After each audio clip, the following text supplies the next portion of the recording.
Introduction of GST has resulted in the abolition of multiple types of taxes in goods and services. हमारे देश में बहुत सारे तरह के टैक्स होते थे, अब GST आ गया तो अलग अलग तरह का टैक्स नहीं देना पड़ता है, सब GST के अंदर आ गया है. GST widens the tax base and increased revenue to center and state, thereby reducing administrative cost for the government.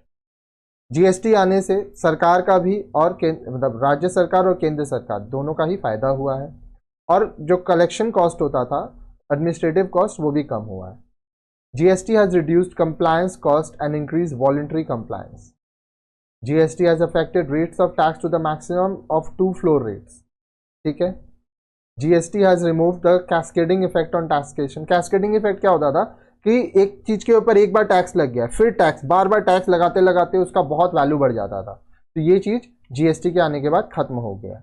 GST will result in enhancing manufacturing and distribution system, affecting the cost of production of goods and services, and consequently the demand and production of goods and services will increase. ठीक है. GST के आने से manufacturing और distribution system का cost पे ये effect किया है और इससे डिमांड और प्रोडक्शन बढ़ा है.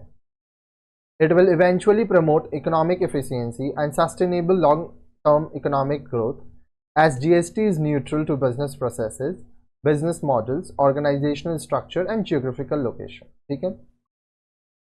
Next, GST would help to extend competitive edge in international market for goods and services produced in the country, leading to increased exports. क्योंकि एक तरह का टैक्सेशन सिस्टम है, तो इससे क्या होता है कि इंटरनेशनल मार्केट में जो कंपटीशन का लेवल है, ठीक है, जो एज है, उसमें फ़ायदा मिला देश को और इससे हमारा एक्सपोर्ट्स बढ़ा. ठीक है. अब देखिए GST के अंदर क्या आता है, इंट्रा स्टेट मूवमेंट. अगर स्टेट के अंदर हो रहा है तो CGST SGST लगेगा. CGST किसको मिलेगा, सेंटर को. SGST मिलेगा स्टेट को. अगर इंटर स्टेट मूवमेंट है, एक राज्य से दूसरा राज्य जा रहा है तो IGST, ठीक है, जिसमें जो टैक्स है वो स्टेट सेंट्रल गवर्नमेंट लेगा और फिर डिस्ट्रीब्यूशन होता है.